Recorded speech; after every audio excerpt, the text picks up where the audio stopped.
મિત્રએ જ મિત્રને ઉતાર્યો મોતને ઘાટ. ચપ્પુના ઘા મારી કરી ઘાતકી હત્યા. દારૂના અડ્ડા પર માથાકૂટ થતા મર્ડર. ગુનાઓની દુનિયામાં આજે આપણે વાત કરીશું મિત્ર દ્વારા મિત્રની હત્યા વિશે.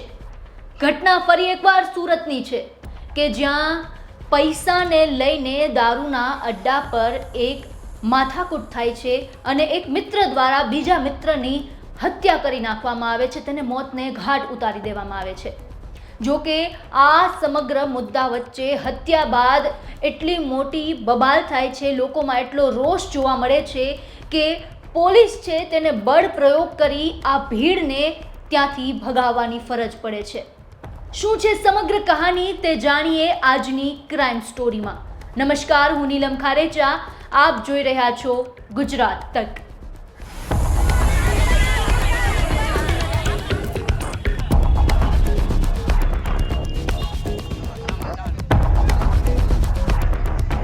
લોકોની આ ભીડ સુરત શહેરના લિંબાયત પોલીસ સ્ટેશન પાસેના રોડ પર 4 રસ્તાની છે.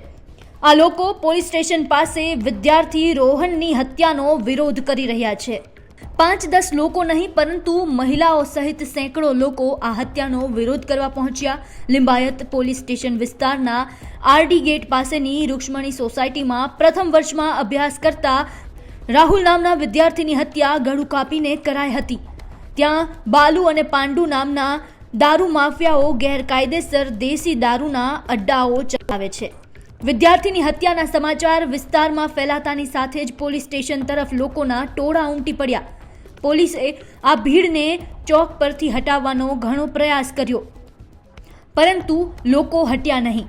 લોકોને શાંત કરવા સુરત મહાનગરપાલિકાના deputy mayor doctor Narendra Patil પણ ઘટના સ્થળે પહોંચ્યા.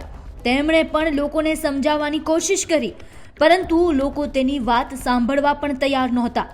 વિદ્યાર્થી રોહનની હત્યાનો વિરોધ કરતા લોકો શાંત ન થતા અંતે પોલીસે બળ પ્રયોગ કરી મહિલાઓ તથા અન્ય લોકોને ત્યાંથી ભગાડ્યા. આ વખતે પુરુષ પોલીસ કર્મચારીઓ ઝપાઝપી કરતા પણ જોવા મળ્યા. આ દ્રશ્યોમાં આપ જોઈ શકો છો કે જે લોકો હત્યાનો વિરોધ કરી રહ્યા હતા તેમની સાથે પોલીસ કેવું વર્તન કરતી જોવા મળી. બળનો ઉપયોગ કરી પોલીસે ઘણા લોકોની અટકાયત પણ કરી, જે દ્રશ્યોમાં પણ જોઈ શકાય છે.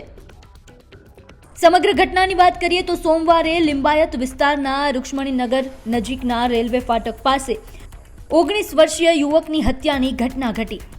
આ ઘટનામાં મૃત્યુ પામેલા વ્યક્તિનું નામ રોહન છે. રોહનના પરિચિત મિત્ર દીપક પાટીલે જ તેની હત્યા કરી હતી.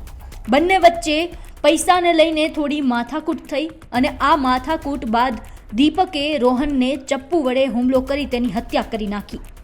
પોલીસે આ સમગ્ર મામલે મુખ્ય આરોપી દીપક પાટીલની ધરપકડ કરી લીધી છે.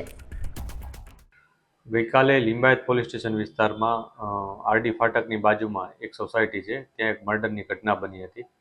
આ ઘટનામાં જે આરોપી છે દીપક પાટીલ, એની પોલીસે ધરપકડ કરી છે. આરોપીની પોતે જે ભોગ બનનાર છે એની સાથે એની મિત્રતા પણ હતી, એને એકબીજાને સારી રીતના પરિચયમાં હતા. અને ભોગ બનનાર છે એ પોતાના મામાને ત્યાં આવ્યો હતો. ભોગ બનનાર પોતે ડિંડોલીના રહેવાસી છે અને પોતાના મામાને ત્યાં ગઈકાલે આવ્યો હતો સવારના પોરમાં.